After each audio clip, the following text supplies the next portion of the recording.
First of all, I want to say I want to welcome everyone here. This presentation is generally designed for people who have no knowledge of what school site council is. It's really designed for introduction into school site council, what it is and what is not. I haven't given this presentation in a while since, come to think of it, since 2020. So it's been, so I had to update a few things, but it's general, but to a certain extent it is originally designed when we first put it together for school site council in the Sac City Unified School District. But I also know there's a lot of experts on today, parents and community who have attended and participated. So at the end, I'm really interested in hearing your voice about your experience, how it went, what did you learn, and I hope I was able to cover most. And if you have questions, I will try to speak to it. So the first thing that we have to be made aware of is that the school site council as an entity is in the California Education Code 52852, which requires that school site council shall be or must be established at each school that participate in Title I funding or grants, which is federal money that comes from the federal government that comes down to districts that have students who are principally what they call low income, which is receive free and reduced lunch.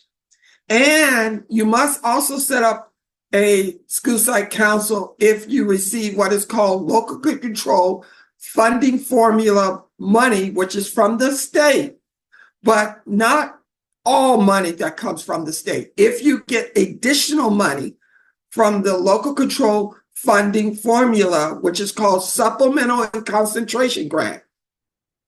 In order to get supplemental and concentration grant money to your particular school, you must have at least a significant number, approximately about 50% of students that are low income, English language learner, and foster youth. So you generally have to have those students that are low income English language learner. And if you have those, most of your student body at that school has a significant number of those types of students, then you get additional funding for your school. All schools receive what is called base funding, which in California generally is about $10,000 per student. But if you have additional funding because of you have significant number of low-income English language learner and foster youth, then you will receive another approximately $2,000 to $3,000 per student additional funding for your school. If you receive that additional funding, that extra $2,000 to $3,000 per student, plus receive funding from the state and from the federal government for Title I, which is for students who receive free and reduced lunch, then you must set up a school site council. Now, I'm going to start with what a school site council is not before we go into what it is. First of all, the school site council is not a school management committee. It doesn't, you don't go to the meeting to figure out how you're going to manage the school, how the school should be run, the decisions that are made. The principal is the school manager. That the principal is hired to be in charge to make sure that students are in the class. There is credentialed teachers and the rest. They manage the school. The role of the school site council is not that. The role of the school site council is not a policy-making body. It does not make policy. the only body that can make policy at your school is the school board. Those trustees who sit on the school board can make policy. You cannot have a certain policy for that particular school. It doesn't work like that. Nor the school site council can make policy to say, well, we want kids to have lunch at 1:00. Each school cannot have their own different sets of policy. The district has to establish a policy.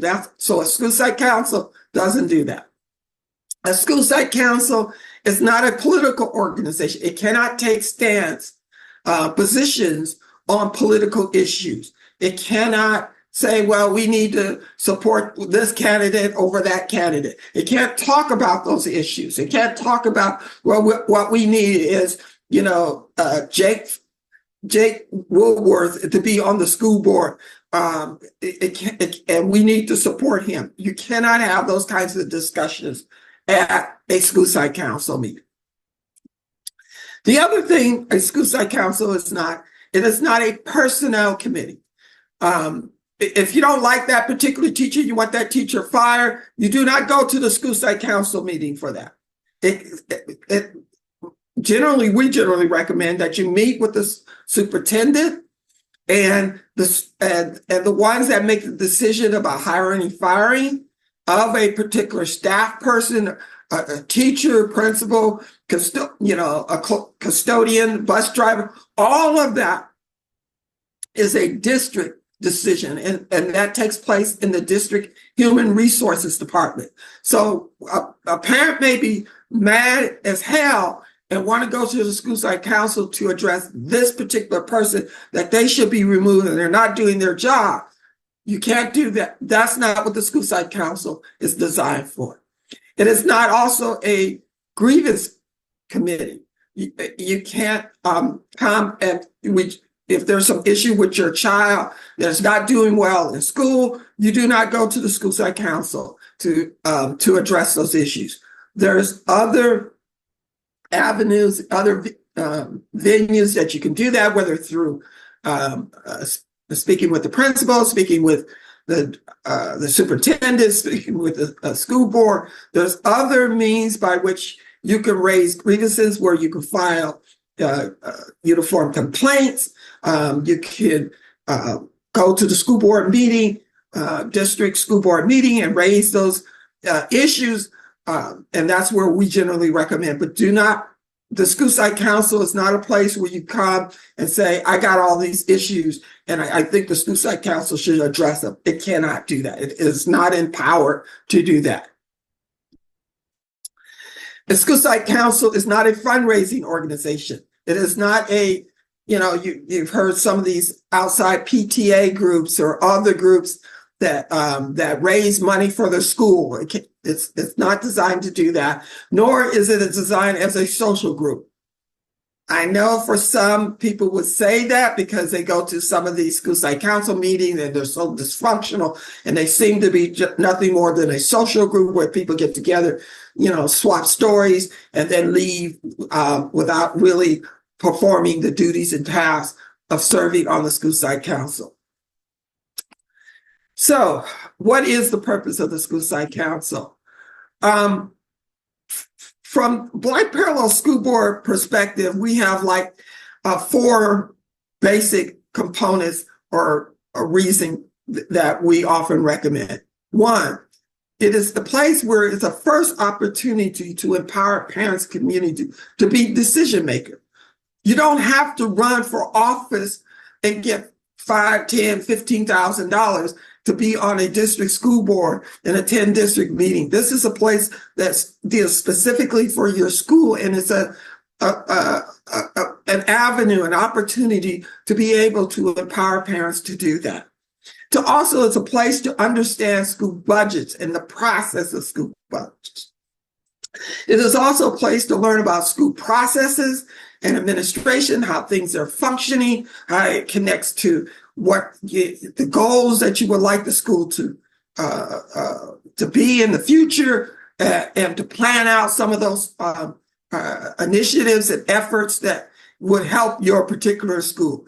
And lastly, we feel that the school site council serve as a way to raise awareness about how the education system works. It is a place that is small enough where you begin to be introduced how the education system works and function, and particularly in terms as it connected to dollars, and how the funding and the planning takes place. So it's a great place to start with, versus, a parent is upset and says, I want to run for the school board. And you're not familiar about how to work in a collaborative body. You don't how those decisions are made. How do you make decisions? How you can move people along? How do you do planning? How do you do assessment? All of that, you get that from a much smaller, much more effective. It's done much more effectively, and this is a place where parents can participate.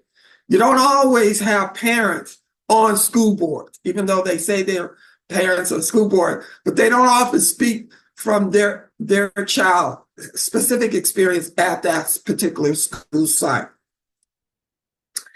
So the school site council is nothing more of a committee of teachers, parents, students, and school staff that work with the school principal to plan for the needs of the school. Fundamentally, that's what it is.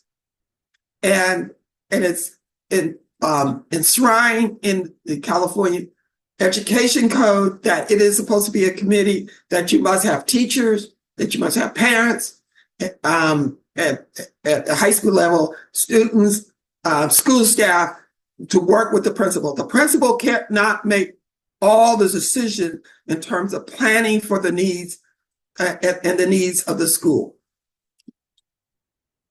So what is the composition, again, of a school site council? One is a principal.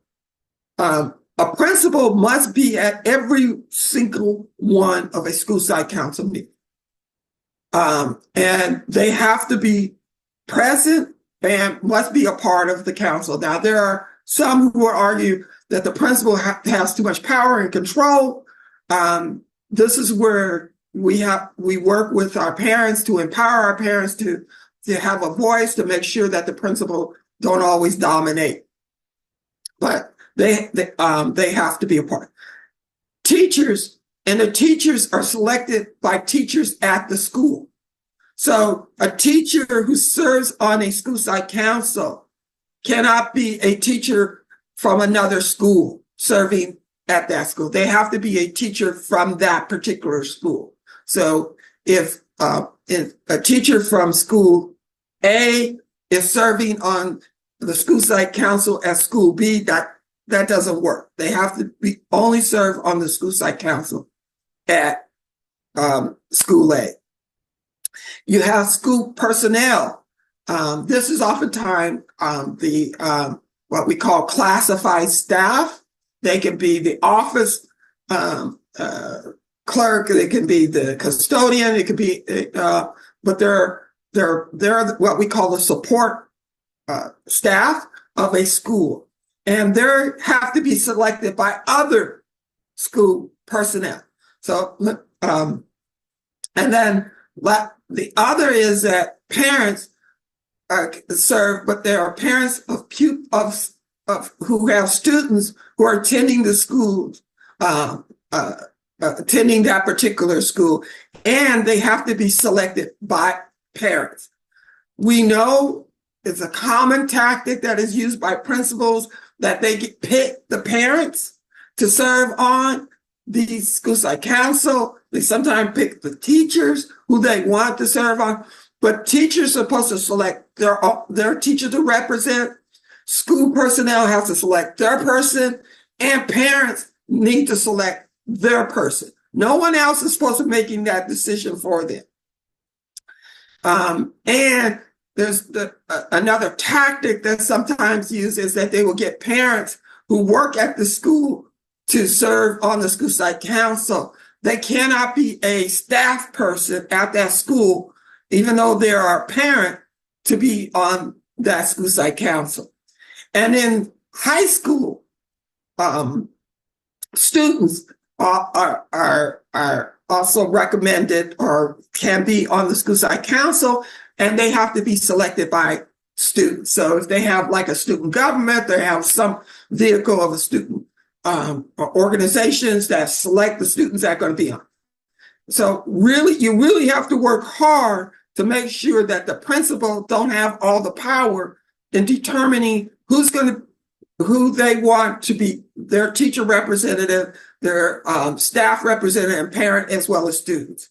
And you have to push back because the law is very clear on this, who gets to be on these on the school site council. The basic task of a school site council is that school site council generally make decisions or advise the principal on the school budget. Every school has a school budget, every school. And the school site council has an opportunity to review that budget and make a recommendation as to next year's school budget allocation should be.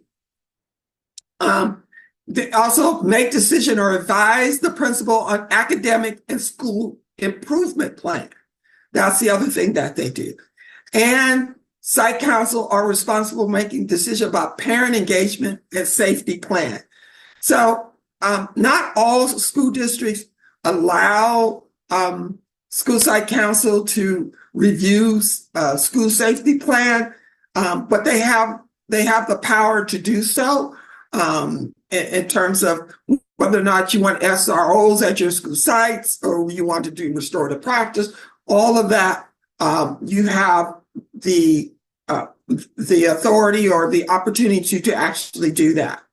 In the past, up until the last 20 years, school site councils were nothing more than a plaything for principals. And they were mainly used because they were only using Title I funds. And basically they would simply say for Title I funds, we're just going to do parent engagement because there's only like $3,000 to $10,000 you have a budget for. So we're going to bring parents together to have cookies and soda, and we're going to have and talk about things. And that's what they would use their $5,000 to $10,000 for. Up until about 10 to 15 years ago. That has changed because more parents have been empowered now, knowing exactly what the school site council can or cannot do. Many of the principals are moving away from that. If they continue to do that, you need to call them out on it and tell them that's not the purpose of the school site council. That's the role of the PTA or some other, outside a parent group can do that and talk about, we need to get, cookies and sodas to bring parents together. The other responsibility of the school site council is to develop, implement, and monitor and review the school plan for student achievement annually. And I'm going to talk more about that. But right now, I want you to remember every school must produce what is called a school plan for student achievement, ZIPSA, we call it in short. The next is those plans are recommended and submitted to the board for approval. The district usually gets them, then they get packaged together and approved.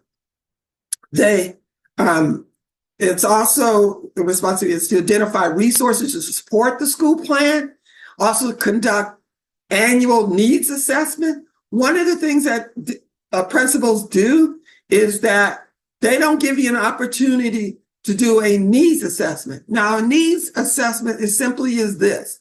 You take a look at the information on the data dashboard and you say, okay, our students are not doing well in math because only 20% of our students met or exceed the standards. Then there's a need to improve the test scores. There's not enough certificated teachers. then that's another need. So all of that, you have to identify what those needs. Some do it by survey, some do get inputs from parents, some take a look at the data dashboard. There's many different tools you can use to review the student achievement data, which is the data dashboard. They are supposed to do that. They are not supposed to, wait until the plan is developed and then say, this is what we're going to do. And you have no reference point to say, well, why are we doing this versus that? Because you don't even know what the problem is. You don't know what the issue that's happening at that particular school. So you need to take a look at the data. And the data is critically important. It's readily available through the California Department of Education, where you can get that data. Generally, the principal is supposed to provide that data. We have a saying is, we don't move with and support the plan until we review the data first. So until you look at the data first, you don't begin making recommendations as to what needs to be done. The other is to review and update the Title I parent involvement policy. That's some of the things that you can do. Just take a look at that. Are we having parent input? Have we surveyed them? Have we talked to them? Have we gotten their input about those recommendations? In high school, school site councils, it is often recommended that you have bylaws. And if they do not have bylaws, and the purpose of the bylaws is to lay out all the responsibility, how people will be elected or to serve on the school site council, how often you will meet, the timetable, all of that should be in the bylaws. We often, particularly for those on the high school site councils, generally there are bylaws, not necessarily for elementary schools, but specifically for high school. The first thing you want to do is, when you serve on a school site council, is ask for the bylaws. Because if you don't ask for the bylaws, you don't know who's making the decision. And oftentimes, parents will defer to the principal to make those decisions. That's not how the school site council is supposed to work. The parents are the ones that are supposed to have the discussion, engagement, and have input in the process and make decisions on the school plan for student achievement. Establish an annual meeting calendar. Most school site councils don't do that. What I would recommend when you serve on a school site council, the first week is start scheduling out all the meetings. All of them don't have to be at 3 o'clock. They could be at 5 o'clock or at 4 o'clock, whatever is convenient to make sure you have parents to be able to participate. It cannot be at the convenience of the principal or the school staff. And for those who are new, district is supposed to provide training as to your roles and responsibilities. And you can ask for it. Like, hey, I need to know more about how the school site council works and what are roles and responsibility.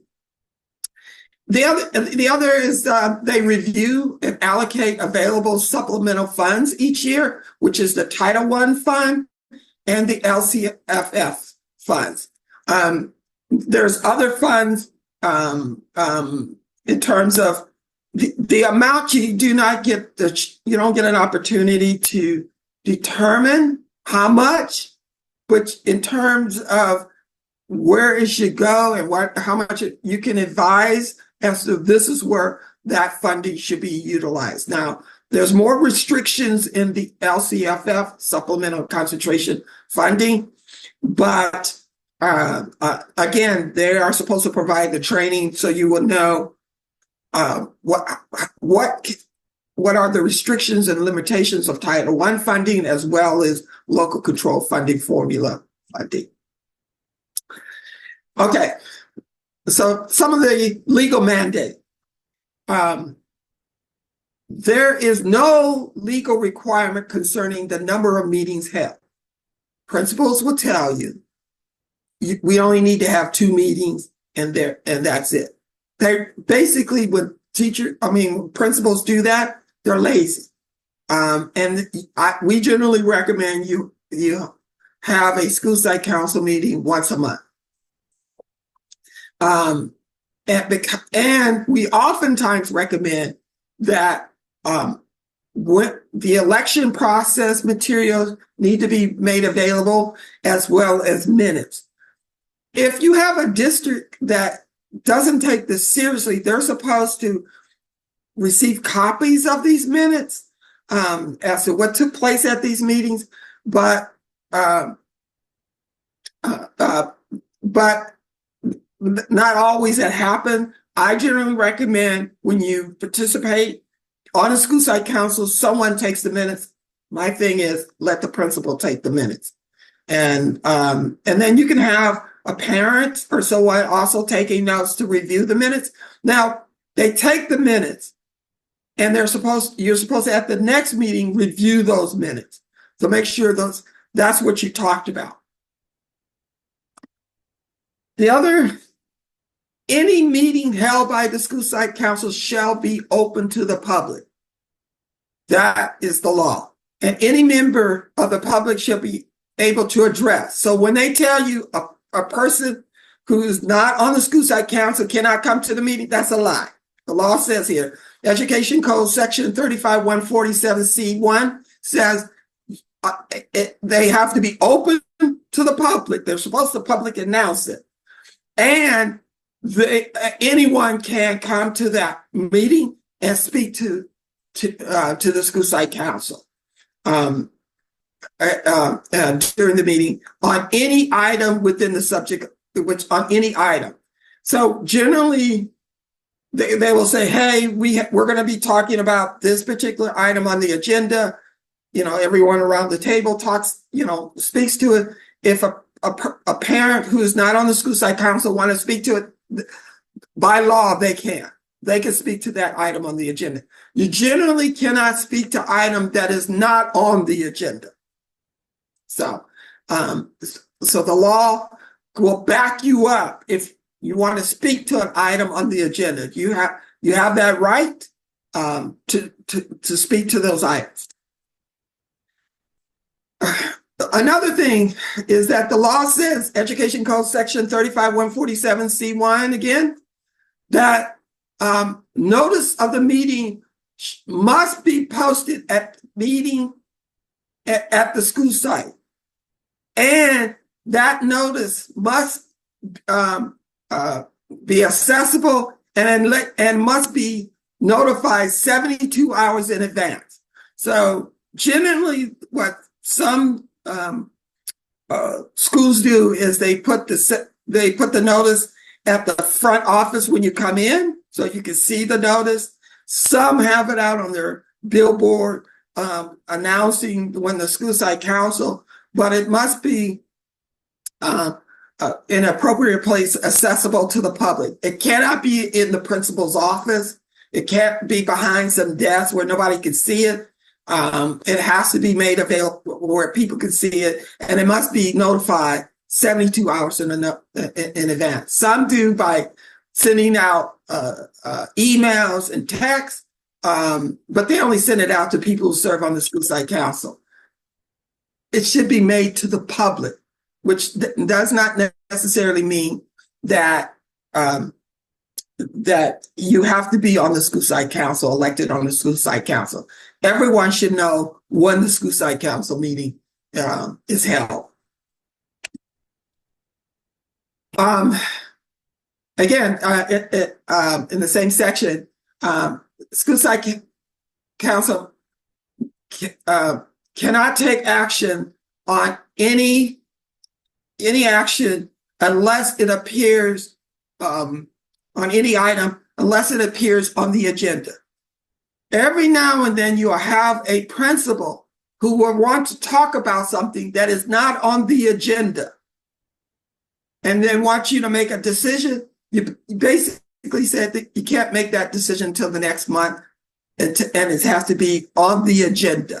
If it's not on the agenda, written agenda, not oral agenda, not some magical agenda, but in a written agenda that is, and the principal wants to discuss it, they cannot discuss it because it has to be as part of, it has to be on the agenda, and then they can talk about it and vote by unanimous decision. So, and you can take immediate action on it. So you will have some principal that wants you to take some action because the district wants you to do something real quick right now, and it wasn't on the agenda, basically saying we can't take action on it. And again, one of and I'm going to talk just a little bit about what is called the school plan for student achievement, which is going to be the bulk of your time on the school site council. You'll be discussing. And again, as I indicated earlier, if your district receives Title I money, Part A funding, which is funding for the students who receive free and reduced lunch, or supplemental conservation grant from state funding, they must produce what is called a school plan for student achievement. They're required by law to produce this report, this plan. What are the requirements for the plan? These are just some of the basics of requirement. You must do a needs assessment, and the needs assessment must include an analysis of data and of an achievement information. It must be in the plan to show that you did a needs assessment, and then this is what your analysis in the plan. It also must identify how the school will evaluate and monitor the implementation of this plan, and the progress towards accomplishing its goals. In the past, many of these plans were produced and they never followed it. They just went on about their business, did what they did before. And so now they updated the school plan for student achievement to include the component that says how you will monitor the implementation of this plan and the progress towards its goal. And this is kind of like the format of the plan in terms of you must set goals to improve students' outcome. It has to be evidence-based strategy. You must show some evidence-based strategies and actions. You just can't make up something or continue to use the same, approaches that you did before. You must show how you're going to spend the money in terms of Title I and supplemental concentration. And you a description of how the school would determine if the school needs have been met. What are your metrics? Like if you're going to move from 20% of students meeting the math standards to 40% or 50%, you must have some form of metric and how you plan to do it. A description of how the school will ensure parental involvement is like, how are you going to make sure that parents are involved in this, both the monitoring, the implementation, and they have a lot of input into the plan. And then lastly, a description of the activities. What are the very specific things you're going to do to improve student outcome? This is kind of like the front page of a school plan for student achievement. I just want to give you a sense of what it looks like. It shows like the school name, the school site council approval date, local board, school board approval date, a plan description. Please describe the school plan that will effectively meeting every student's need, which is dealing with the Title I, and then the supplemental concentration, and then who are all your partners that will help make this work, and then who you consulted with, all the parents, and if there's any other community members that you reached out to in terms of You consulted as part of the developing of this plan. And then there's more pieces to this. I'm not going to go through it. It's about 6 pages. Your school plan for student achievement at a minimum of 6 pages. Sometimes they can get up to 10 to 12 pages. Please do not have for 20, 30, 40, 50 pages. That's just someone who likes to write. It should be very succinct, very clear, very simple, right to the point. The other thing is the school plan for student achievement must be signed by the principal and the chairperson who or a parent. And generally what we try to do is try to get the parent to be the chair. So it's a lot easier to say that's the person that is designated versus the principal deciding which parent they want to get them to sign off on the plan. So these are some of the demands that the Black Parallel School Board, in terms of goals, that we had recommend as part of the discussion around participation in the school site council. Demand a participatory budget process, which mainly means that do not let the principal decide what items you want to what things that you want to be funded. What we do with the participatory budget process is you go out among the parents and community and get their input, and then as a school site council, you take 20 ideas and narrow it down to 5. But the principal didn't make that decision. The parents did that initially. Demand the council use data, as we talked about.